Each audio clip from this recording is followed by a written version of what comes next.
nothing. They want to kill me. এরা আমাদের প্রাণে মারতে চায়। মেরে দিক, আমার মৃতদেহ উদ্ধারক এখান থেকে, কিন্তু আমি জায়গা ছেড়ে যাব না। আমি সঞ্জুর বৃদ্ধ বাবা মাকে এই অবস্থায় ছেড়ে যাব না যতক্ষণ না ফোর্স এসে রিকভার করবে।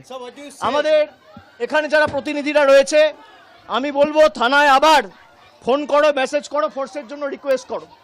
যদি না পাঠায় হোয়াটসঅ্যাপ পাঠিয়ে এটা অন রেকর্ড থাকুক। পুরো ঘটনার ভিডিওগ্রাফি রয়েছে। আমি হাইকোর্টের দৃষ্টি আকর্ষণ করছি, আমি রাজ্যপালের দৃষ্টি আকর্ষণ করছি। কি বাংলার পরিস্থিতি, এখানে প্রায় 50 জন সংবাদ মাধ্যমের প্রতিনিধিরা রয়েছে, দরজা ভাঙার চেষ্টা করছে, পুলিশের একটা লোক নেই।